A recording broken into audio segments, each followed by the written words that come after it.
kita semua. Selamat pagi. Saya tidak perlu pakai mic ya supaya lebih leluasa karena juga sedikit dan suara saya sudah besar dari dulunya. Ya. Nah, jadi saya taruh saja mic saya ini supaya leluasa saya bicara begitu.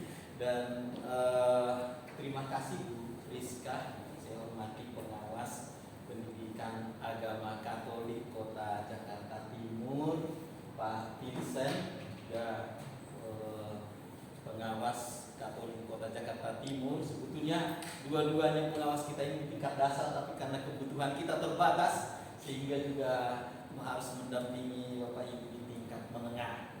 Juga sekarang itu tenaga pengawas kita itu sudah terbatas ya Bapak Ibu.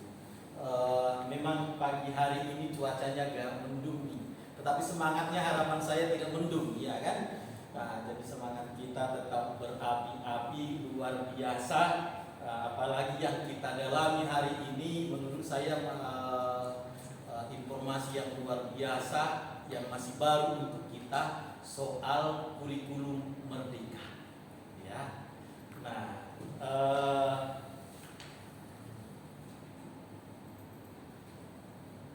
baik Bapak Ibu, harapan saya yang di hadapan saya ini kan seperti yang dikatakan tadi Pak Lukas, Ketua Panitia itu di hadapan saya ini nih orang-orang senior semua, gak grogi juga saya sebetulnya. Karena apa? Sudah menurut saya itu kurikulum itu sudah ada yang mulai dari CBSA mungkin ya kan?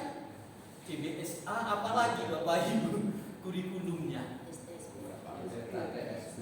KTSP, sebelum KTSP itu kan ada CBSA, KTSP itu sebelum KTSP itu kan ada setelah juga 1 tahun baru KTSP, kata siapa ya kan.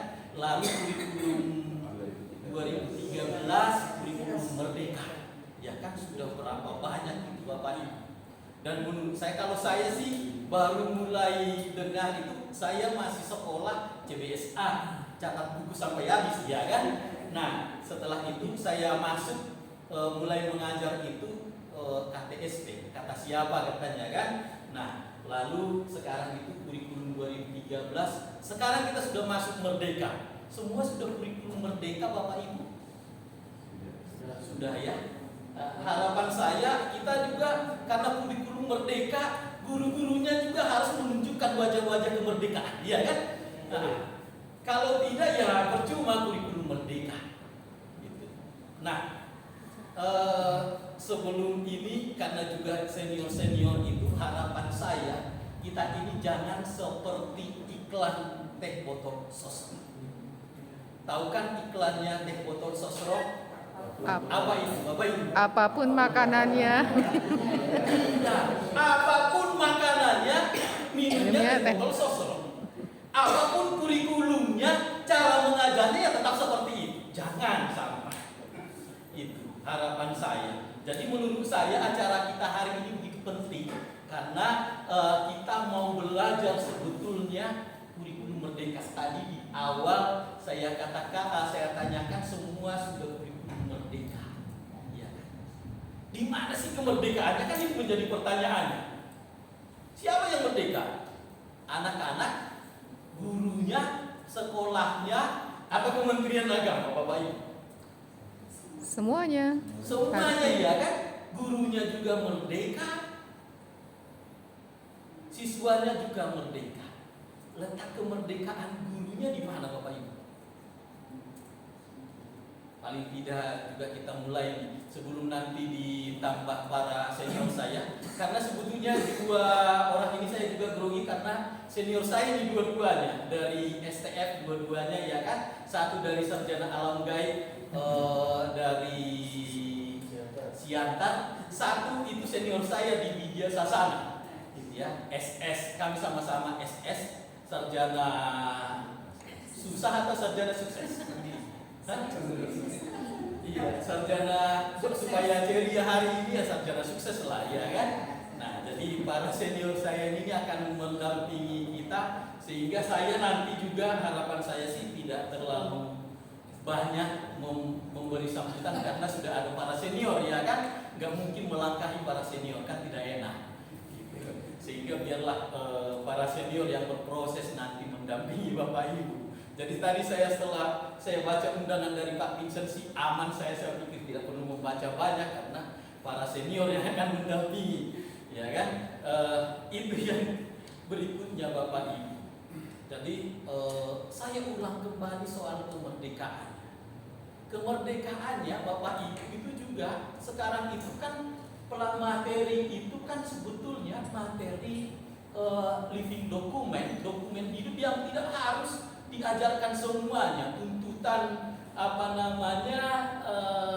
soal perangkat belajar juga tidak terlalu seribet kurikulum 2013 kan Bapak Ibu ya.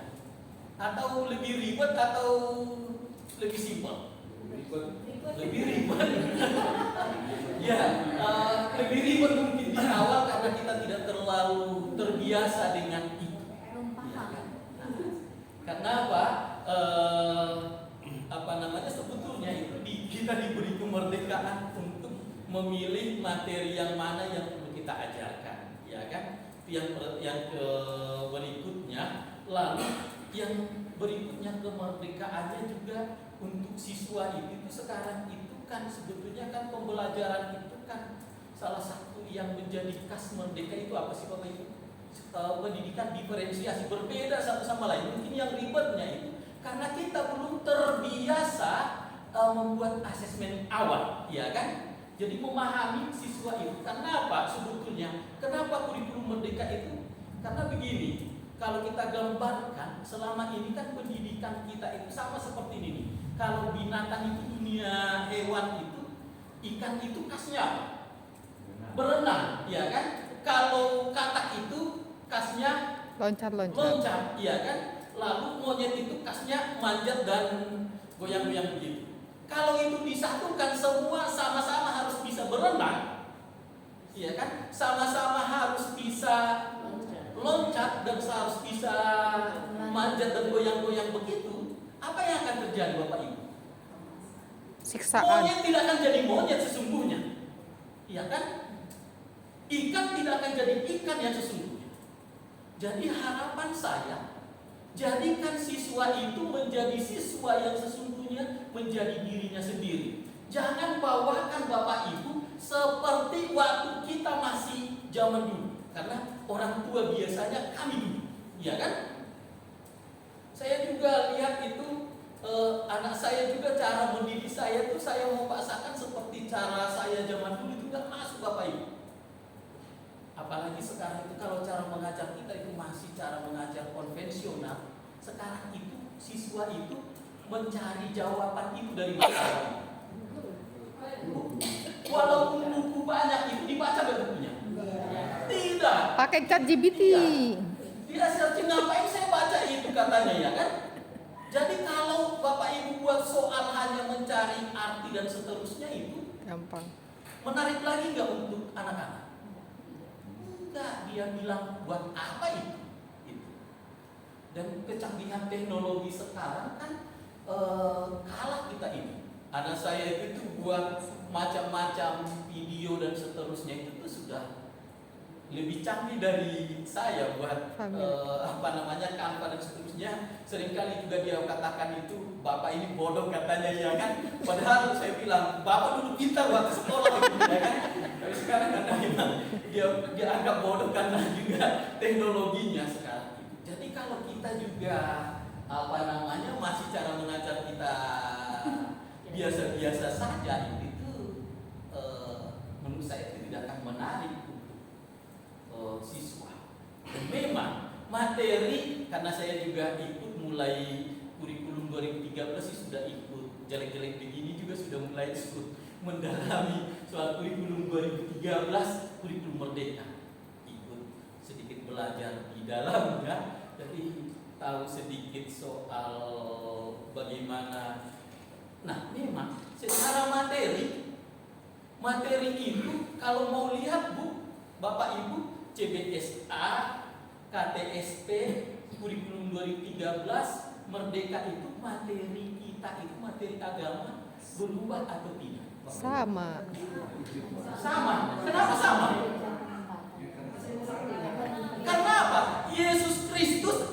sampai sekarang, sampai selama-lamanya juga sama, ya kan? Kan sebentar lagi kita akan merayakan itu, minggu depan kita akan rayakan itu kan dibuat di apa namanya? Privasi. Di lilin Paskah itu Alpha dan Omega, ya kan? Dari dulu sampai sekarang sampai selama-lamanya. Tapi jangan sampai ikut pemahaman Yesus Kristus itu. Cara mengajarnya dari dulu sampai sekarang sampai selama-lamanya juga begini, jangan. Ya kan?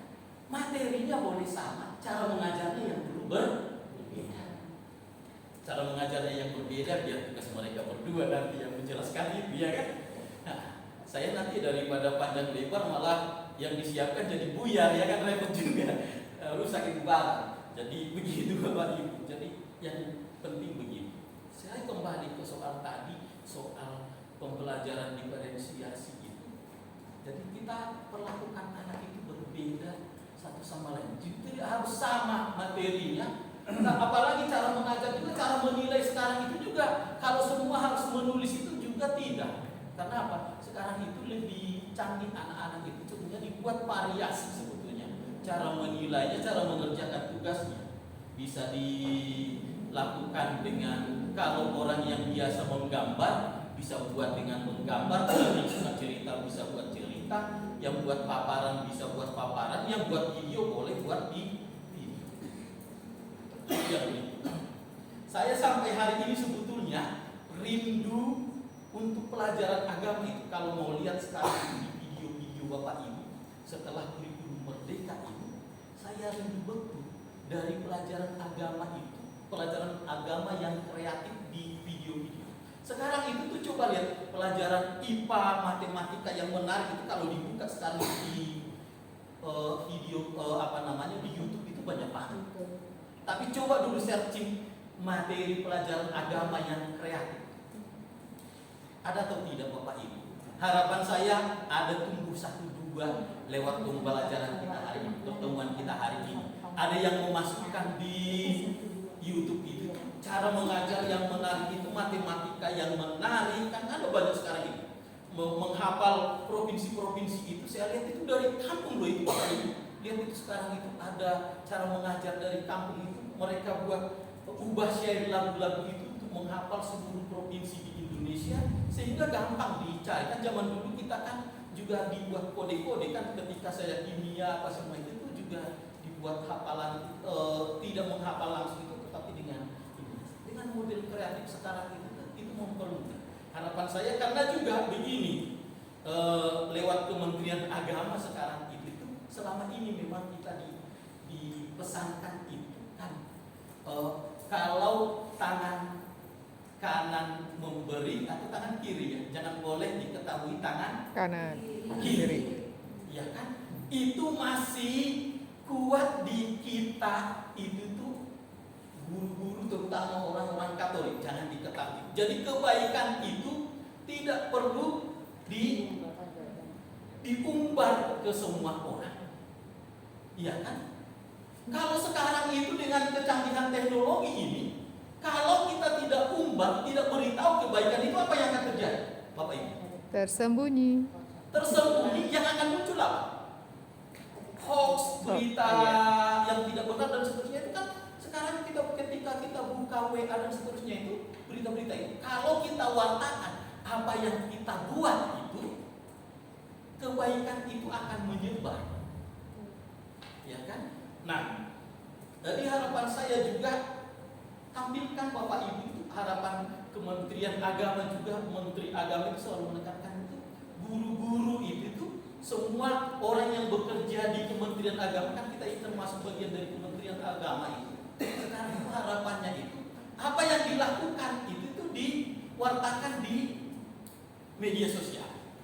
Harapannya sih sekarang Bapak Ibu contohnya ini aktif, jangan hanya contohnya ini ketika jalan-jalan kemana itu untuk menginginkan oke saya makan ini dan seterusnya, tidak. Contohnya ini ketika lihat di jalan itu keindahan alam ini ciptaan Tuhan dan seterusnya itu kan itu menggugah orang untuk bagaimana mensyukuri anugerah Tuhan. Jadi memang untuk di media sosial itu tidak hanya soal saya makan ini, kumpul ini, tetapi apa di balik itu. Contohnya ini kumpul bersama Bapak Ibu dapat materi masukan hari ini soal bagaimana bagaimana saya harus hidup menjadi manusia merdeka dan seterusnya, itu kan ini membuat orang juga tergugah untuk semakin mendalam. Jadi harapan saya juga berikutnya di lewat pertemuan hari ini, kita apa yang kita buat itu, kebaikan itu harus diwartakan. Dan yang berikutnya tadi tekanan saya itu, harapan saya itu guru-guru agama yang di Jakarta ini belum ada satupun. Saya rindu betul Kementerian Agama itu, rindu betul metode-metode mengajar itu yang kreatif, itu yang dimunculkan di YouTube itu. Sekarang kan belum kelihatan ya. Coba cari, mungkin itu belum ada yang agama ya. Materi-materi lain itu, pelajaran-pelajaran lain itu sudah ada. Jangan sampai kita tetap mengikuti iklan Motor Sosro tadi itu, lalu juga pesan itu Alpha Omega itu kita pakai untuk cara mengajar. Yesus Kristus memang tidak berubah, tapi cara mengajar itu harus berubah. Yesus itu kan juga cara mengajarnya itu kita belajar dari cara Yesus mengajar, ya kan? Dia menyesuaikan dengan kebutuhan orang. Perumpamaan itu muncul kan ketika dia hadir, dia lihat petani, dia mengajar seperti petani. Dia buat perumpamaannya seperti apa?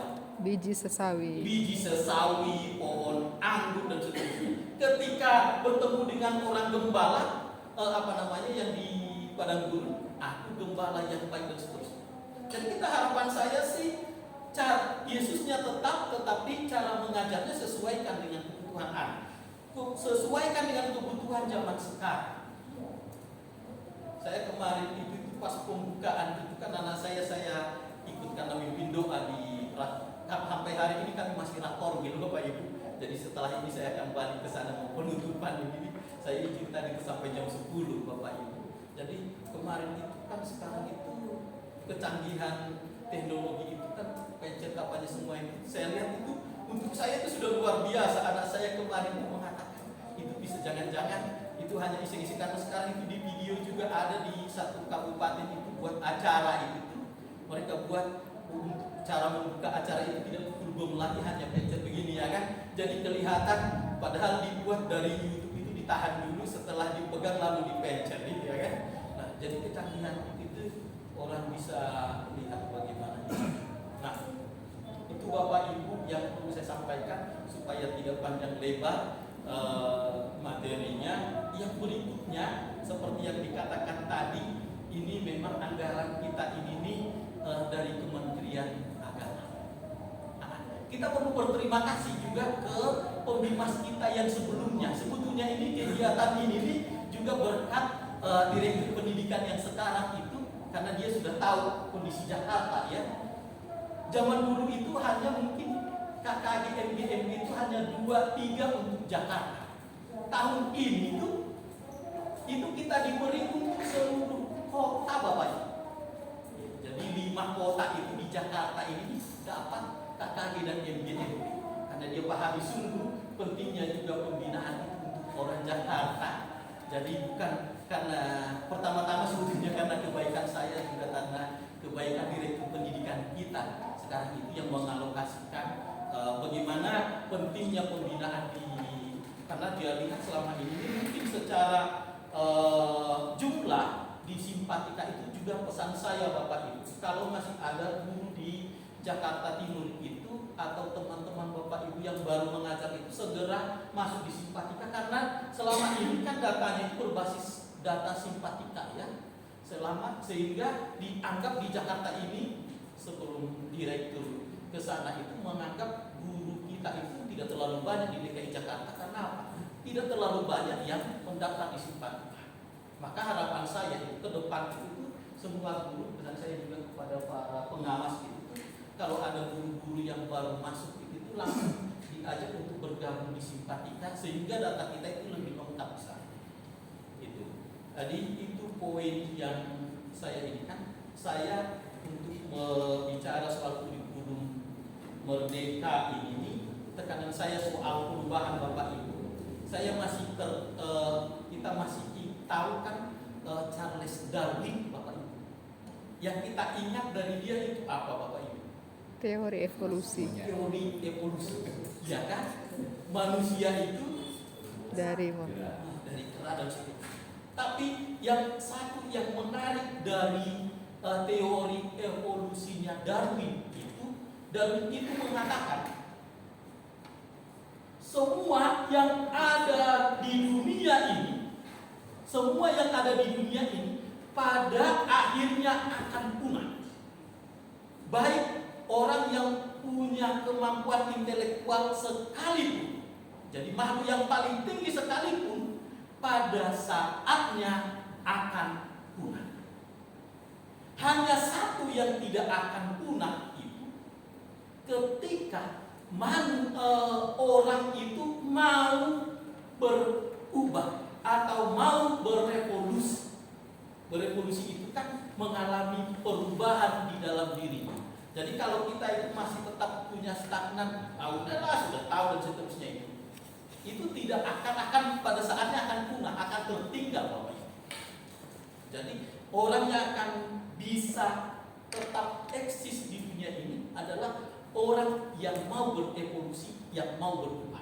Harapan saya paling tidak lewat acara ini ada perubahan di dalam diri kita. Tidak perubahan sedikit mindset, semangat untuk mendalami kurikulum Merdeka, menyesuaikan diri dengan platform Merdeka itu.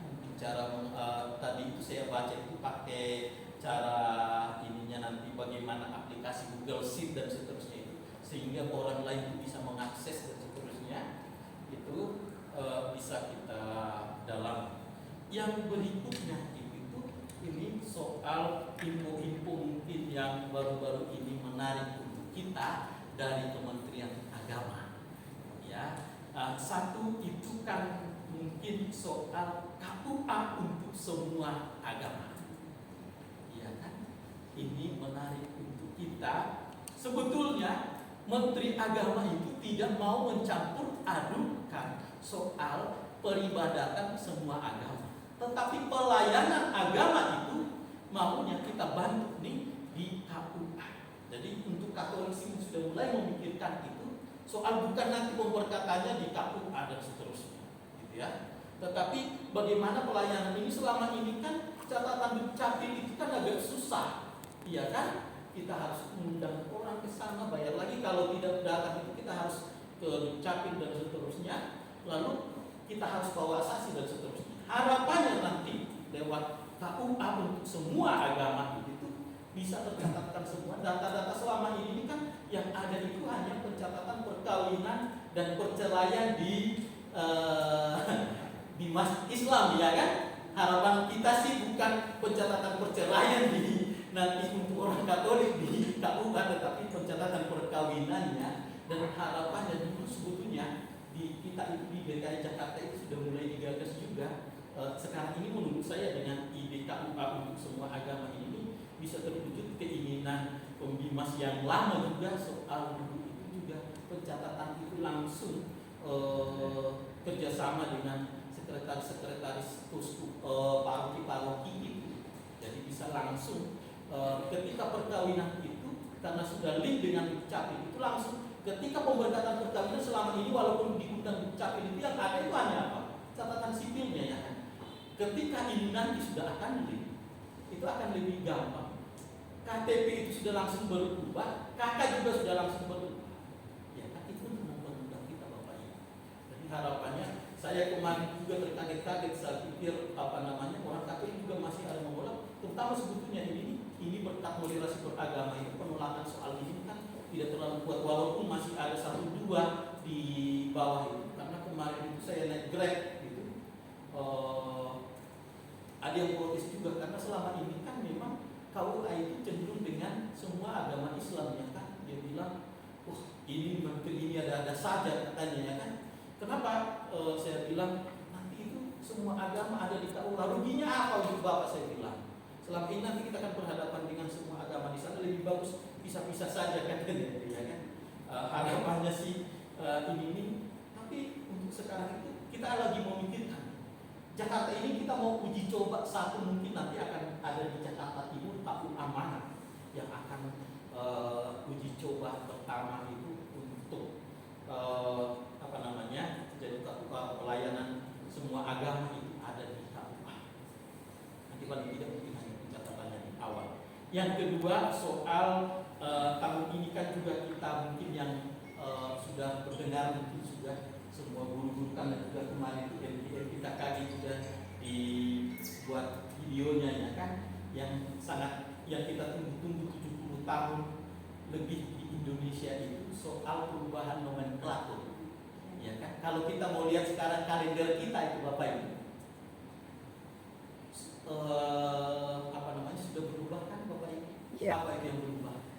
Hari wafatnya Yesus masih jadi. menjadi selama ini nih yang selalu dimunculkan itu kan wafat Isa Al-Masih, kelahiran Isa Al-Masih, iya kan? Nah, kalau mulai tahun ini itu kalau kita mau ulang nanti lihat kalender kita itu sudah wafat Yesus Kristus, kenaikan Yesus Kristus. Ya.